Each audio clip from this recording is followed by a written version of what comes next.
आजकल हर कोई एक ही बात कर रहा है कि जोशीमठ का क्या होगा। लेकिन क्या आपको पता है कि जोशीमठ बना कैसे है? क्यों जोशीमठ को स्वर्ग का द्वार कहा जाता है? जोशीमठ की ज्योग्राफिकल स्थिति क्या है? लोगों के साथ साथ आर्मी के लिए जोशीमठ का इम्पोर्टेंस क्या है? और अगर जोशीमठ का पहाड़ धंस जाता है तो बद्रीनाथ धाम का क्या होगा? और सबसे अहम सवाल है कि जोशीमठ का ये स्थिति का जिम्मेदार कौन है? इस वीडियो में हम आपको जोशीमठ से जुड़े हर सवाल का जवाब देने का कोशिश करेंगे। तो चलिए हम आपको सुनाते हैं जोशीमठ के बनने से लेके उजड़ने तक की पूरी कहानी। नमस्कार दोस्तों, आप देख रहे हैं अपना भारत चैनल।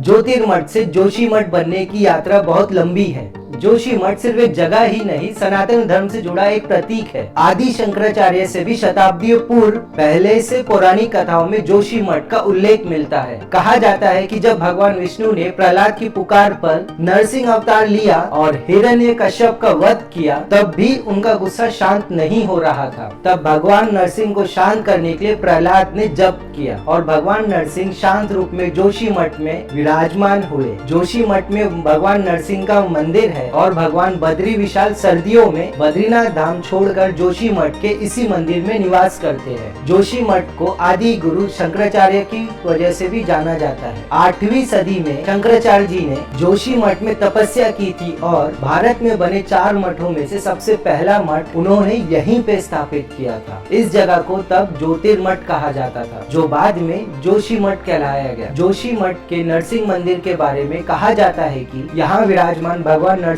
की दाहिनी भुजा पतली होती जा रही है और स्कंद पुराण के केदार खंड में कहा गया है कि जब ये भुजा टूट कर गिर जाएगी तब नर पर्वत और नारायण पर्वत आपस में मिल जाएंगे और बद्रीनाथ धाम जाने का रास्ता बंद हो जाएगा, जिसके बाद भगवान बद्री विशाल किसी और जगह पूजे जाएंगे, जिसे भविष्य बद्री कहा जाता है। ये जगह बद्रीनाथ से 19 किलोमीटर दूर तपोवन में स्थित है। जोशीमठ का संबंध 7वीं शताब्दी से 11वीं शताब्दी के बीच कुमायूं और गढ़वाल क्षेत्र में शासन करने वाले राजवंश से भी बताया जाता है। कहा जाता है कि कत्यूरी शासन में जोशीमठ का नाम कीर्तिपुर था, जो उनकी राजधानी थी। लेकिन जोशीमठ को स्वर्ग का द्वार क्यों कहा जाता है? इसका एक पौराणिक और वास्तविक उत्तर है। कहा जाता है कि जब पांडवों ने राजपाट छोड़कर स्वर्ग जाने का निश्चय किया तो उन्होंने जोशीमठ से ही पहाड़ों का रास्ता चुना था। बद्रीनाथ के पास पांडुकेश्वर को पांडु की जन्म स्थली बताया जाता है। बद्रीनाथ के बाद माना नामक गांव पार करने के बाद एक शिखर पड़ता है, स्वर्ग रोहिणी। यहीं से पांडवों ने एक एक कर युधिष्ठिर का साथ छोड़ना शुरू किया था। अंत में एक कुत्ता ही युधिष्ठिर के साथ स्वर्ग गया था। इसी पौराणिक कथा के चलते जोशीमठ को स्वर्ग का द्वार कहा गया है। लेकिन इसका एक वास्तविक उत्तर भी है। जोशीमठ को पार करने के बाद आगे फूलों की घाटी आती है और औली की शुरुआत होती है, जिसकी सुंदरता स्वर्ग जैसी है, जिसके चलते भी जोशीमठ को स्वर्ग का द्वार कहा जाता है। तो ये है जोशीमठ का इतिहास। पर अब स्वर्ग का द्वार कहलाए जाने वाले इस जोशीमठ में जाने से लोग डर रहे हैं। कारण है वहाँ की धंसती जमीन। दरअसल जोशीमठ 2 ड्रेनेज के बीच बसा हुआ है, जो है अलकनंदा और भागीरथी, और ये भी अहम रोल निभाती है जोशीमठ के अंदर समाने में। आज हालात ऐसे है कि